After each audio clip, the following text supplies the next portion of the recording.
పేరుకేమో ప్రజాపాలన, ప్రజాప్రభుత్వం, పేరుకేమో మరి మేము చాలా ప్రజాస్వామికంగా ఉన్నాము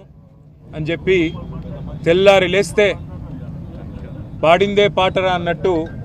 ప్రతిరోజు అరిగిపోయిన గ్రామ్ఫోన్ రికార్డు లాగా ముఖ్యమంత్రి నుంచి మొదలు పెడితే మరి మంత్రుల దాకా అందరూ ఒకటే మాట, ప్రజాపాలన, ఇందిరమ్మ ప్రభుత్వం అని చెప్తారు. కానీ నిన్న గవర్నర్ గారు ఉభయ సభల్ని ఉద్దేశించి చేసిన ప్రసంగం మీద, అందులోని డొల్లతనం మీద, అందులో చెప్పిన పసలేని విషయాల మీద, అందులో చెప్పిన పచ్చి అబద్ధాల మీద ఈరోజు మా పార్టీ తరపున శాసనసభలో గౌరవనీయులు మాజీ మంత్రివర్యులు సూర్యాపేట శాసనసభ్యులు పెద్దలు జగదీశ్వర్ రెడ్డి గారు మాట్లాడడం మొదలుపెట్టి కేవలం 10 నిమిషాలు కూడా కాకముందే 6 నిమిషాల లోపలనే ఈరోజు ఉద్దేశపూర్వకంగా అటు మంత్రులు, ఇటు కాంగ్రెస్ పార్టీకి సంబంధించిన శాసనసభ్యులు రన్నింగ్ కామెంటరీ చేస్తూ ఆయన ప్రసంగానికి అంతరాయం కలిగిస్తూ ఇష్టం వచ్చిన కామెంట్స్ చేస్తూ ఉంటే జగదీశ్వర్ రెడ్డి గారు ఏమాత్రం సంయమనం కోల్పోకుండా చాలా చక్కగా రాష్ట్రంలో ఎండిపోతున్న పంటలు, రాష్ట్రంలో అధోగతి పాలైన వ్యవసాయం, రైతుల కష్టాలు, జరగని రుణమాఫీ, పడని రైతు బంధు ఇవన్నీ ఎండగడుతూ తన పద్ధతుల్లో చాలా స్పష్టంగా ప్రభుత్వానికి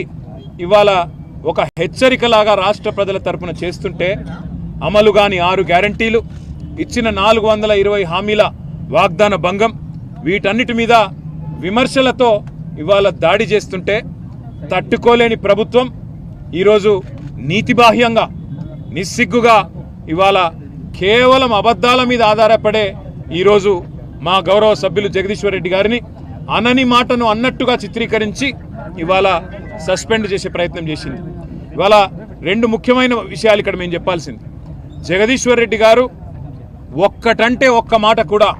ఒక్క పదం కూడా అన్పార్లమెంటరీ మాట శాసనసభలో మాట్లాడలేదు.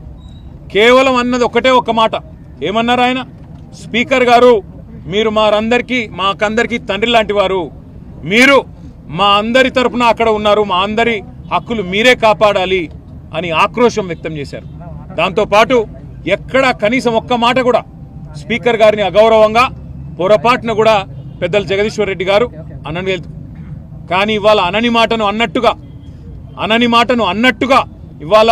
జరగని తప్పునేదో తరిగినట్టుగా చిత్రీకరించి ఇవాళ మా గౌరవ సభ్యులు జగదీశ్వర్ రెడ్డి గారిని ఏదైతే ఈ సమావేశాలు ముగిసేంత వరకు